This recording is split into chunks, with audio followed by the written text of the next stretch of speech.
कभी आपने सोचा है कि अगर इंसान अपने ही शरीर के किसी छिपे हुए बटन को दबा दे तो क्या उसका पूरा शरीर बदल सकता है? प्राचीन युग ग्रंथों में एक ऐसी रहस्यमयी साधना का वर्णन मिलता है जिसे सदियों तक गुप्त रखा गया। कहा जाता था कि अगर कोई साधक इसमें सिद्ध हो जाए तो उसका मन असाधारण रूप से शांत हो जाता है, भूख प्यास पर नियंत्रण आने लगता है और ध्यान की अवस्था इतनी गहरी हो जाती है कि उसे अपने भीतर से दिव्य ध्वनियां सुनाई देने लगती हैं। इस रहस्य का नाम है खेचरी मुद्रा। संस्कृत में खे का अर्थ है आकाश और चारी का अर्थ है विचरण करना, अर्थात वो अवस्था जिसमें साधक की चेतना सीमाओं से ऊपर उठकर आकाश जैसी विस्तृत हो जाती है। लेकिन ये केवल आध्यात्मिक प्रतीक नहीं है, इसके पीछे शरीर की एक गहरी प्रक्रिया भी बताई गई है। योग ग्रंथों में लिखा है कि जब जिह्वा तालू के पीछे के सूक्ष्म स्थान को स्पर्श करती है तब शरीर के भीतर ऊर्जा का प्रवाह बदल जाता है और साधक को ऐसी शांति का अनुभव होने लगता है जो सामान्य अवस्था में संभव नहीं होती। सदियों तक ये विद्या केवल गुरु से शिष्य तक ही पहुंचती रही। किताबों में भी इसका संकेत भर मिलता था, पूरा रहस्य नहीं। इसी कारण बहुत कम लोग वास्तव में समझ पाए कि खेचरी मुद्रा केवल एक शारीरिक क्रिया नहीं बल्कि चेतना की यात्रा है। पहाड़ों से घिरे एक शांत क्षेत्र में एक छोटा सा प्राचीन आश्रम था जहां बहुत कम लोग आते थे। वहां रहने वाले वृद्ध योगी के बारे में आसपास के गांवों में एक अजीब सी चर्चा थी। लोग कहते थे कि वो घंटों तक बिना हिले ध्यान में बैठे रहते हैं। कभी कभी तो ऐसा लगता है जैसे उनका शरीर पूरी तरह स्थिर हो गया हो। एक दिन एक युवा साधक उस आश्रम में पहुंचा। वो कई वर्षों से योग और ध्यान का अभ्यास कर रहा था, लेकिन उसके मन में एक सवाल बार बार उठता था, क्या प्राचीन योग ग्रंथों में लिखी बातें सच हैं या केवल प्रतीक है? विशेष रूप से एक शब्द ने उसे हमेशा आकर्षित किया था, खेचरी मुद्रा। जब उसने योगी से इस बारे में पूछा तो योगी कुछ देर तक शांत रहे, जैसे वो ये तय कर रहे हों कि उसे कितना बताना चाहिए। फिर उन्होंने धीमे स्वर में कहा, खेचरी मुद्रा योग की सबसे गहरी साधनाओं में से एक है। इसे समझने के लिए पहले ये समझना होगा कि शरीर केवल मांस और हड्डियों का ढांचा नहीं है, इसके भीतर ऊर्जा का एक सूक्ष्म तंत्र काम करता है। उन्होंने समझाया कि योग के अनुसार मानव शरीर में कई सूक्ष्म ऊर्जा केंद्र होते हैं जिन्हें चक्र कहा जाता है। सिर के पीछे एक सूक्ष्म स्थान का उल्लेख मिलता है जिसे योगी बिंदु कहते हैं। कुछ प्राचीन ग्रंथों में लिखा है कि वहां से एक सूक्ष्म रस टपकता है जिसे अमृत कहा गया है। सामान्य अवस्था में यह रस नीचे जाकर शरीर की अग्नि में नष्ट हो जाता है, लेकिन योगियों ने अनुभव किया कि कुछ विशेष साधनाओं से इस प्रक्रिया को बदला जा सकता है। फिर योगी ने एक प्रसिद्ध श्लोक सुनाया जो हठ योग परंपरा में मिलता है, न रोगो मरणम तंद्रा न निद्रा न क्षुधा तृषा न च मूर्छा भवेत तस्य यो मुद्रा वेत्ति खेचरी। उन्होंने कहा कि इसका अर्थ यह है कि जो साधक खेचरी मुद्रा को जान लेता है वो शरीर और मन पर गहरा नियंत्रण पा सकता है। लेकिन योगी ने तुरंत ये भी स्पष्ट किया कि इसे चमत्कार की तरह समझना गलत होगा। उन्होंने कहा कि असल में ये साधना मन को इतनी गहरी शांति में ले जाती है कि शरीर की कई सामान्य प्रतिक्रियाएं बदल जाती हैं। भूख और थकान कम महसूस होती है क्योंकि मन स्थिर हो जाता है। फिर उन्होंने उस युवा साधक से पूछा, क्या तुम जानते हो कि इस मुद्रा को टंग लॉक क्यों कहा जाता है? साधक ने सिर हिलाकर ना कहा। योगी बोले, क्योंकि इसमें जिह्वा को धीरे धीरे पीछे मोड़कर तालू के नरम हिस्से की ओर ले जाया जाता है। शुरुआत में साधक केवल जिह्वा को तालू से लगाता है जिसे नभो मुद्रा कहा जाता है। धीरे धीरे अभ्यास से जिह्वा अधिक लचीली हो जाती है और साधक उसे और पीछे ले जा सकता है। उन्होंने समझाया कि प्राचीन समय में कुछ साधक जिह्वा के नीचे की झिल्ली को काटने की परंपरा अपनाते थे, लेकिन आज के समय में इसे खतरनाक माना जाता है क्योंकि इससे संक्रमण और स्थायी नुकसान हो सकता है। इसलिए आधुनिक गुरु केवल सुरक्षित अभ्यासों की सलाह देते हैं, जैसे तालव्य क्रिया, जिससे जिह्वा धीरे धीरे लचीली होती है। फिर योगी ने एक रोचक बात बताई। आधुनिक विज्ञान भी अब समझने लगा है कि जब जिह्वा तालू के पीछे के हिस्से को छूती है तो वहां मौजूद संवेदनशील नसें सक्रिय हो जाती हैं। ये वैगस नर्व को प्रभावित कर सकती है जो शरीर को गहरी शांति की अवस्था में ले जाती है। साधक ध्यान से सुन रहा था। उसे लगा कि यह केवल आध्यात्मिक विचार नहीं बल्कि शरीर की वास्तविक प्रक्रिया भी हो सकती है। उसने पूछा, गुरुदेव, क्या इस मुद्रा के दौरान सच में अंदर कोई ध्वनि सुनाई देती है? योगी मुस्कुराए और बोले, कई साधक ऐसा अनुभव बताते हैं। योग में इसे अनाहत नाद कहा जाता है, ऐसी ध्वनि जो किसी बाहरी टकराव से नहीं बल्कि भीतर की शांति से उत्पन्न होती है। फिर उन्होंने कहा कि लेकिन यह अनुभव तभी होता है जब मन वास्तव में शांत हो जाए। केवल तकनीक जान लेना काफी नहीं है, धैर्य और साधना भी उतनी ही जरूरी है। साधक ने महसूस किया कि वो केवल एक योग तकनीक नहीं सीख रहा बल्कि एक ऐसी यात्रा की शुरुआत कर रहा है जिसमें शरीर, मन और चेतना तीनों को समझना पड़ेगा। उसने वहीं आश्रम में रुककर अभ्यास करने का निर्णय लिया क्योंकि अब उसके मन में यह स्पष्ट हो चुका था कि खेचरी मुद्रा का रहस्य केवल पढ़ने से नहीं बल्कि अनुभव से ही समझा जा सकता है। आश्रम में रहने के पहले ही दिन से उस युवा साधक की दिनचर्या पूरी तरह बदल गई।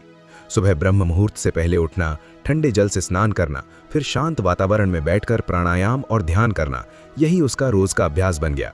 गुरु बार बार एक ही बात कहते थे, योग में जल्दबाजी नहीं होती, ये धीरे धीरे खुलने वाला रहस्य है। कुछ दिनों तक गुरु ने उसे केवल साधारण अभ्यास ही करवाए, जैसे श्वास पर ध्यान देना, रीढ़ सीधी रखकर बैठना और मन को स्थिर करना। लेकिन कुछ सप्ताह बाद एक सुबह गुरु ने उसे बुलाकर कहा, अब समय है कि तुम खेचरी साधना की पहली वास्तविक सीढ़ी समझो। साधक तुरंत उनके सामने बैठ गया। गुरु ने कहा, खेचरी मुद्रा सीधे नहीं की जाती, उससे पहले शरीर को तैयार करना पड़ता है। सबसे पहला अभ्यास है नभो मुद्रा। जिह्वा को धीरे से तालू से लगाना। साधक को यह सुनकर थोड़ा आश्चर्य हुआ, क्योंकि यह क्रिया देखने में बहुत साधारण लग रही थी। लेकिन जैसे ही उसने अभ्यास शुरू किया, उसे धीरे धीरे समझ आने लगा कि गुरु ऐसा क्यों कह रहे थे। जब वो ध्यान में बैठकर अपनी जिह्वा को तालू से लगाता तो कुछ ही मिनटों में उसकी सांसें शांत होने लगती और मन के विचार धीरे धीरे कम होने लगते। पहले जो ध्यान उसे कठिन लगता था, अब वही ध्यान सहज होने लगा। कुछ दिनों बाद उसने गुरु से पूछा, गुरुदेव, सिर्फ जिह्वा को तालू से लगाने से मन इतना शांत क्यों हो जाता है? गुरु ने मुस्कुराकर कहा, क्योंकि शरीर के भीतर हर चीज एक दूसरे से जुड़ी हुई है। तालू के पीछे का क्षेत्र बहुत संवेदनशील होता है। जब जिह्वा वहां टिकती है तो तंत्रिका तंत्र पर उसका प्रभाव पड़ता है। उन्होंने आगे समझाया कि आधुनिक विज्ञान में जिस वागस नर्व का उल्लेख मिलता है, वो शरीर को रिलैक्स करने में महत्वपूर्ण भूमिका निभाती है। और कुछ शोधों में ये पाया गया है कि मुंह और तालू के आसपास के क्षेत्र को सक्रिय करने से ये नर्व अप्रत्यक्ष रूप से प्रभावित हो सकती है। योगियों ने शायद इसी अनुभव को अपनी साधना में शामिल किया था। धीरे धीरे साधक का अभ्यास और गहरा होता गया। अब गुरु ने उसे तालव्य क्रिया सिखाई, एक ऐसा अभ्यास जिसमें जिह्वा को ऊपर नीचे और आगे पीछे हिलाकर धीरे धीरे लचीलापन बढ़ाया जाता है। गुरु ने स्पष्ट कहा, प्राचीन समय में कुछ साधक जिह्वा के नीचे की झिल्ली को काटने की परंपरा अपनाते थे, लेकिन ये जोखिम भरा है। आज के समय में केवल प्राकृतिक अभ्यास ही सुरक्षित माने जाते हैं। साधक हर दिन घंटों तक अभ्यास करता। समय बीतता गया और उसे महसूस हुआ कि उसकी जिह्वा पहले से अधिक लचीली हो गई है और वो ध्यान में पहले से कहीं अधिक देर तक स्थिर रह सकता है। एक शाम जब वो आश्रम के पीछे बने एक शांत स्थान पर ध्यान कर रहा था, तब उसे एक अजीब अनुभव हुआ। चारों तरफ बिल्कुल सन्नाटा था, लेकिन उसके भीतर जैसे कोई हल्की ध्वनि गूंज रही थी। पहले बहुत धीमी, जैसे दूर कहीं घंटी बज रही हो। साधक ने सोचा शायद ये भ्रम है, लेकिन जब उसने फिर ध्यान लगाया तो वही ध्वनि और स्पष्ट हो गई। अब उसे ऐसा लग रहा था जैसे कोई बहुत सूक्ष्म संगीत उसके भीतर बज रहा हो। ध्यान खत्म होने के बाद उसने तुरंत गुरु को यह अनुभव बताया। गुरु ने ध्यान से सुना और फिर शांत स्वर में बोले, ये वही अनुभव है जिसे योग में अनाहत नाद कहा जाता है। उन्होंने समझाया कि जब मन अत्यधिक शांत हो जाता है तो चेतना के गहरे स्तर खुलने लगते हैं और साधक को ऐसी सूक्ष्म ध्वनियां सुनाई दे सकती हैं जो बाहर से नहीं आती, बल्कि भीतर की शांति से उत्पन्न होती हैं। फिर उन्होंने एक और श्लोक सुनाया जो योग ग्रंथों में मिलता है, रसना ऊर्ध्वम समारोप्य यह पिबेत अमृतम नरः स खेचरी भवेत योगी सर्व दुख विवर्जितः। गुरु ने कहा, इसका अर्थ है जो साधक अपनी जिह्वा को ऊपर उठाकर उस सूक्ष्म अमृत का अनुभव करता है वो खेचरी योगी कहलाता है। फिर गुरु ने साधक की ओर देखते हुए कहा, लेकिन याद रखो, ये अमृत कोई साधारण द्रव्य नहीं है, ये उस गहरी शांति का प्रतीक है जो ध्यान की अवस्था में अनुभव होती है। अब साधक समझने लगा था कि ये साधना केवल शरीर की क्रिया नहीं, बल्कि चेतना की प्रक्रिया है। दिन बीतते गए और उसका अभ्यास और गहरा होता गया। अब कभी कभी ध्यान के दौरान उसे लगता जैसे सिर के भीतर हल्की ठंडक फैल रही हो और पूरा शरीर एक शांत ऊर्जा से भर रहा हो। गुरु ने उसे समझाया कि ये संकेत है कि उसका मन और तंत्रिका तंत्र धीरे धीरे संतुलित हो रहा है। लेकिन उन्होंने साथ ही ये भी कहा, ये केवल यात्रा का मध्य है। जब जिह्वा तालू के पीछे के उस सूक्ष्म स्थान तक पहुंचती है, तब साधक को एक बिल्कुल अलग अनुभव हो सकता है। वही खेचरी मुद्रा की अगली अवस्था है। ये सुनकर साधक के मन में उत्सुकता और बढ़ गई। उसे महसूस हुआ कि वो सच में एक ऐसे रहस्य के करीब पहुंच रहा है जिसे समझने के लिए ऋषियों ने अपनी पूरी जिंदगी साधना में लगा दी थी। कुछ महीनों के अभ्यास के बाद वो दिन भी आ गया जब गुरु ने महसूस किया कि साधक की साधना अब अगले चरण के लिए तैयार है। उस सुबह आश्रम में असाधारण शांति थी। हल्की हवा चल रही थी और दूर कहीं मंदिर की घंटियों की ध्वनि वातावरण में फैल रही थी।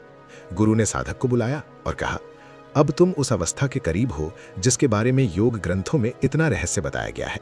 लेकिन याद रखो, जो अनुभव तुम्हें मिलेगा उसे शब्दों में पूरी तरह समझाना संभव नहीं होता। साधक शांत होकर उनके सामने बैठ गया। उसका मन अब पहले जैसा बेचैन नहीं था। वर्षों के अभ्यास ने उसे धैर्य और स्थिरता सिखा दी थी। गुरु ने कहा, अब धीरे धीरे अपनी जिह्वा को पीछे मोड़ो और उसे तालू के उस नर्म हिस्से की ओर ले जाओ जहां तक तुम्हारा अभ्यास अनुमति देता है। साधक ने आंखें बंद की और धीरे धीरे वही किया जो गुरु ने कहा था। पहले कुछ क्षणों तक सब सामान्य लगा, लेकिन थोड़ी देर बाद उसे महसूस हुआ कि उसकी सांसें बहुत हल्की हो गई हैं। मन के विचार लगभग रुक गए थे। कुछ समय बाद उसे सिर के भीतर हल्की ठंडक का अनुभव हुआ, जैसे कोई बहुत सूक्ष्म ऊर्जा ऊपर से नीचे बह रही हो। उसने ध्यान को और गहरा होने दिया। तभी उसे फिर वही ध्वनि सुनाई देने लगी जिसे वो पहले भी सुन चुका था, लेकिन इस बार वो पहले से कहीं अधिक स्पष्ट थी। अब वो ध्वनि किसी दूर की घंटी जैसी नहीं, बल्कि एक मधुर पंपन जैसी लग रही थी जो उसके पूरे भीतर फैल रही थी। उसका शरीर हल्का महसूस होने लगा और मन में एक गहरी शांति फैल गई। काफी देर तक वो उसी अवस्था में बैठा रहा। जब उसने धीरे धीरे आंखें खोली तो गुरु सामने खड़े उसे देख रहे थे। उनकी आंखों में संतोष की झलक थी। गुरु ने शांत स्वर में कहा, अब तुम समझ सकते हो कि प्राचीन योगियों ने खेचरी मुद्रा को केवल शारीरिक क्रिया क्यों नहीं कहा। बल्कि चेतना की अवस्था कहा है। फिर उन्होंने एक और श्लोक सुनाया जो शिव संहिता में मिलता है। ऊर्ध्व जिह्वा स्थिरो भूत्वा सोम रसस्य पानतः न तस्य जायते रोगो न च मृत्यु भविष्यति। फिर गुरु ने समझाया, इसका अर्थ ये नहीं कि साधक सचमुच अमर हो जाता है। इसका वास्तविक अर्थ ये है कि जब मन अत्यंत शांत और संतुलित हो जाता है तब शरीर की कई समस्याएं स्वतः कम होने लगती हैं। उन्होंने आगे कहा, खेचरी मुद्रा का असली उद्देश्य चमत्कार दिखाना नहीं है, ये साधक को उसके भीतर की गहराई से जोड़ती है। साधक अब पूरी तरह समझ चुका था कि जिस अमृत का वर्णन ग्रंथों में मिलता है वो केवल एक प्रतीक है, एक ऐसी अवस्था का प्रतीक है जिसमें मन पूरी तरह तृप्त और शांत हो जाता है। उसने महसूस किया कि जब मन स्थिर हो जाता है तो भीतर एक विशाल खालीपन खुल जाता है, जैसे चेतना स्वयं आकाश बन गई हो। शायद इसी कारण इस मुद्रा का नाम खेचरी रखा गया, क्योंकि इस अवस्था में चेतना सीमाओं से मुक्त होकर आकाश में विचरण करने जैसी अनुभूति देती है। कुछ देर तक दोनों मौन बैठे रहे। फिर गुरु ने कहा, याद रखो, हर मनुष्य के भीतर वही चेतना छिपी है जिसे ऋषियों ने अनुभव किया था, लेकिन उसे जानने के लिए धैर्य, अनुशासन और सच्ची साधना की आवश्यकता होती है। साधक ने गुरु के चरणों में प्रणाम किया। अब उसके मन में कोई जल्दबाजी नहीं थी, न कोई भ्रम। उसे समझ आ गया था कि योग का मार्ग चमत्कारों की खोज नहीं, बल्कि आत्मज्ञान की यात्रा है। और शायद यही खेचरी मुद्रा का असली रहस्य है। ये हमें ये याद दिलाती है कि मानव शरीर केवल एक साधारण शरीर नहीं, बल्कि चेतना का एक गहरा और रहस्यमयी द्वार भी है, जिसे खोलने के लिए साधना और समझ दोनों की आवश्यकता होती है। साथियों, आशा करता हूँ मेरे द्वारा दी गई जानकारी आपको पसंद आई होगी। इसीलिए जाते जाते वीडियो को लाइक जरूर कर देना और कहानी सुनो स्टोरी टेलर चैनल को सब्सक्राइब कर लेना। आने वाली इसी तरह की वीडियो के लिए मिलते हैं नेक्स्ट वीडियो में। तब तक आप अपना ख्याल रखिए और हमारे चैनल को एक्सप्लोर करिए ताकि हम और अच्छे से आपके लिए वीडियो लाते रहें। धन्यवाद।